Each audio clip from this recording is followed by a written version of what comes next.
Good morning, this is Ruth Wells and Katy Alexander. We're here from the Publishing Inclusion Enabled group, and we'd like to talk to you today about neurodiversity. So first, we're going to introduce ourselves. So this is Katy Alexander. She works for digital science. Katy. Hi. So I've worked in scholarly communications for about 20 years, and I'm lucky to be dyslexic. I genuinely think being dyslexic has given me an edge that most people don't have. For example, if I'm in a meeting, I can genuinely just see problems differently, or I'll come at a problem differently. And often I'll see a bigger picture or a part of the picture that most people miss. And this is kind of one of the well-known perks of being dyslexic. I hid the fact that I was dyslexic for most of my career. I think it was out of the worry that managers or colleagues would consider me less capable when they asked me to write a report or to run a project, would constantly be looking over my back, or maybe I just wouldn't get that job if I disclosed it. And it took me years to prove to myself, to the world, that I wasn't lacking in any way. And I think this is one of the areas for me that's really important, is all of these younger, this younger workforce that's coming in. They really need the support, the transparency, and the openness to be able to share some of their struggles, but also to give what they can give, in an environment that'll nurture them. Okay, so my name is Ruth Wells. I suffer from bipolar disorder. Similar to Katy, I hid my mental health issues throughout at least the first 10 years of my career. And as I got older, I found that my illness got worse in different ways. I suffered from postpartum psychosis when my daughter was born. And then last year I was sectioned twice. So as a result, I felt that it's actually beneficial for me to share my illness rather than hide my illness. And the reason for that is that I think people view you differently. Say if you've moved jobs or you've had time off during your career, if they know you've been sectioned, then obviously people think, oh, right, she's got mental health problems, rather than you failed in some way. And I've also found that being open about my mental health has helped other people in other ways. So I blog regularly about my mental health and other things. And particularly on the Being Sectioned blog, I wrote, I refuse to feel ashamed. And after I wrote that, one of my friends emailed me and said, I have just been sectioned again. And thank you, because I do feel ashamed. So I think the transparency about mental health and the openness is really helping people in various stages of their career. And I hope it helps you. I think it was mainly the lockdown. So I work for a company that's predominantly remote anyway. So there was no kind of break in my routine in terms of not going into the office. But I did find lockdown a lot harder. So a working day usually exhausts someone who's neurodiverse more than a neurotypical person. We have to put so many coping mechanisms in place that, by logging off at 5 or 6 p.m., it'll feel like 2 days for us, whereas for some people it might feel like 1. So I think having the routine broken and having to kind of teach a 6-year-old at the same time as work just took a massive toll on energy levels and fatigue. Which was really hard to juggle. And I know many people out there kind of experienced the same. And it also broke my concentration and my routines. So us neurodiverse folk, we need routines. we need our routines so our coping strategies work. So the kind of break in the routine took a while to get used to. And I'm sure actually going back to an office full time, it'll be similar. There's also I found that the increase of written communication, so while we have way too many Zooms, there's also a lot more writing that's coming our way. And that can be really draining because, COVID or not, I still struggle to read something as quickly as someone else. Yeah, so I remember you saying about somebody sending you reports before a meeting, like 10 minutes before, and how much distress that can cause. I still don't get it, COVID or not. Just the lack of providing materials in advance of a meeting, it's really difficult. And I think, it benefits everyone, right? If you have a disability or not, but getting the materials ahead of a meeting actually gives me the opportunity to participate actively in a conversation that's taking place. Whereas if you don't share it with me, or if you share it during the meeting, I can't partake in the same way. So Yeah, and I think something you mentioned to me when you were asking me if I use any technologies, I think something that I have learned over lockdown, I need to investigate some of these technologies that's going to make my life easier, because I'm just making things too hard on myself. It is. You should always take the easy route with things like that, I think. Yeah. And, yeah, some things can really help. So from my point of view, because I was sectioned and I came out of hospital in November last year, I was somewhat of a recluse when I emerged from hospital. I found it quite difficult to talk to people. That was partly because anyone who'd seen me while I was ill had a range of reactions. One was that a lady thought I was offended by her, or that I'd been upset by her. And that wasn't actually true. It was simply because I was ill. I couldn't engage properly, couldn't converse with her properly. So I've dealt with those kind of reactions since I emerged from hospital. But this year, I have been somewhat reclusive. I'm a single parent, so I spent all the time with my daughter, which had its ups and its downs, as you can imagine. It's lovely because you get to spend time with your daughter and you get to spend lots of family time. It's difficult because you get to spend lots of time with your daughter.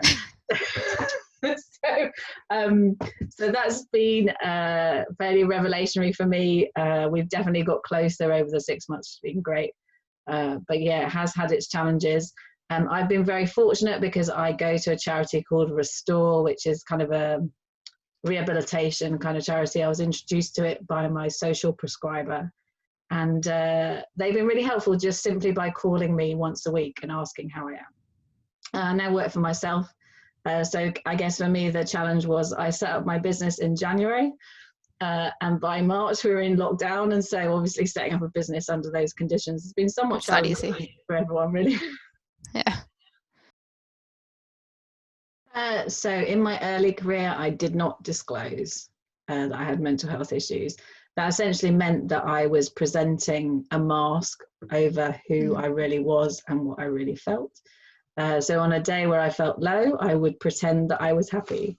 And so that took its toll because on getting home, I would often just retreat and recover, essentially, and then prepare myself for the next day.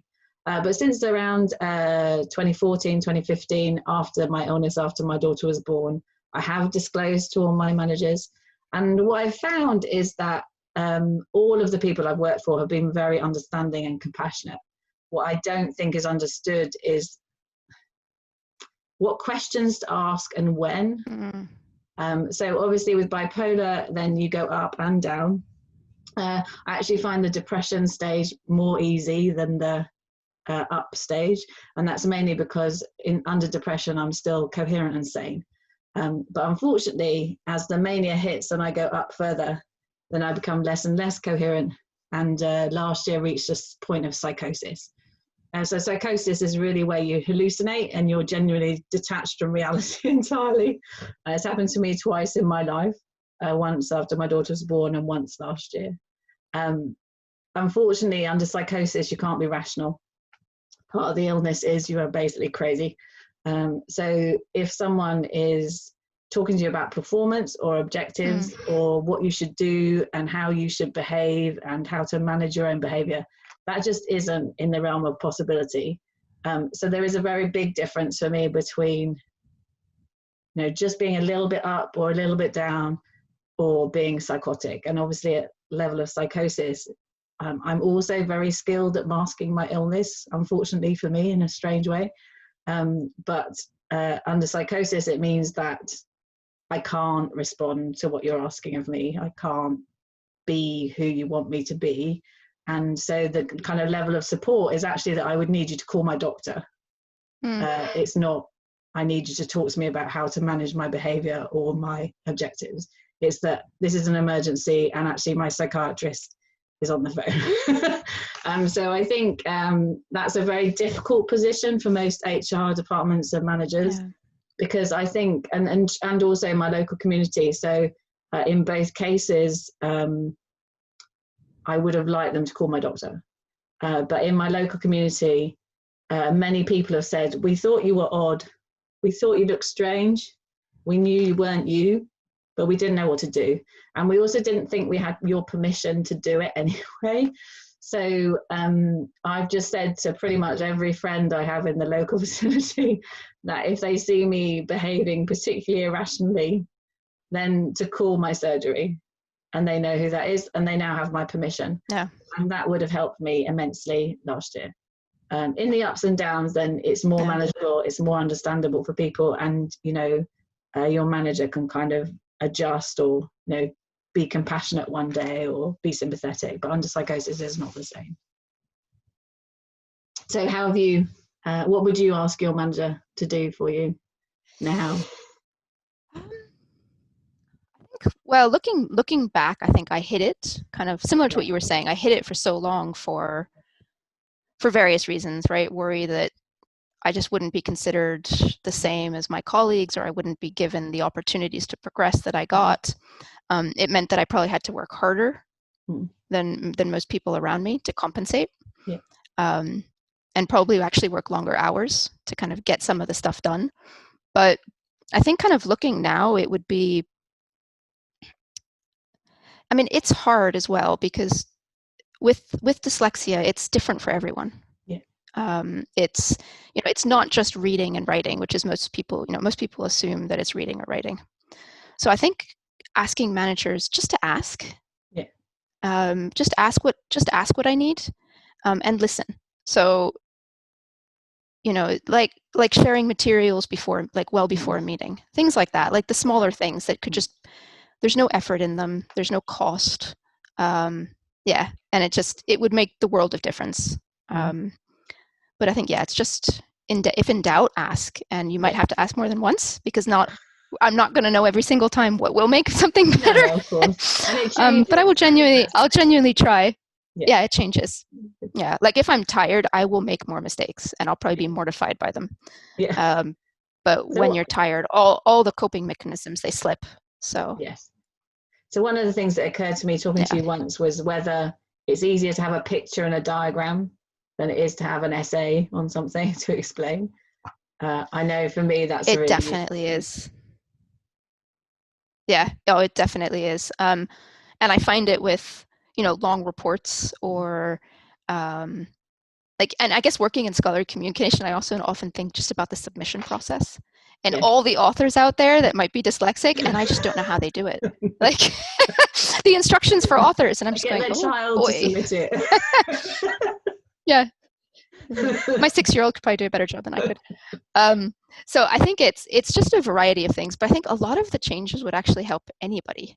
Yes. Not having to troll through 20 pages of a report. Have a summary or something. But having, have a nice summary that all the pertinent points, some visuals, and then if you need to, what areas to kind of dive into.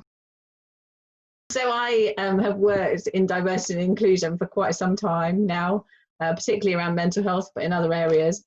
But it really shocks me, this blind spot, because we were asked to write an article on neurodiversity for Scholarly Kitchen, which has now turned into this video.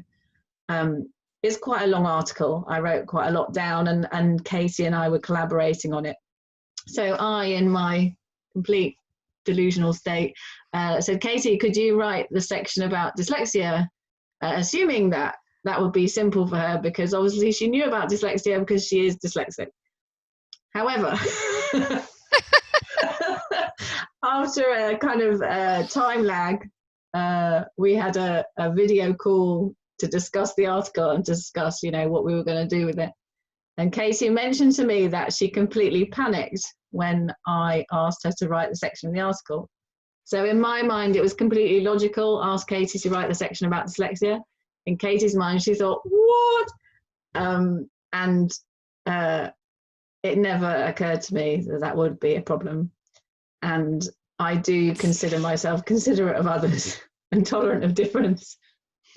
Yeah, it's one of those things where I remember when you asked me, and it's not I remember just that initial feeling of panic, because I can write, it just takes me a lot longer than everyone else.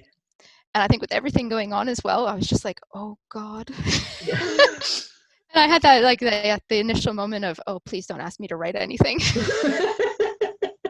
and the really frustrating thing, the really frustrating thing for me is I love to write. I find writing very easy, So Katie could have just asked me to write it after a conversation or something, and but both of us had this blind spot of, Yeah. we couldn't ask, basically.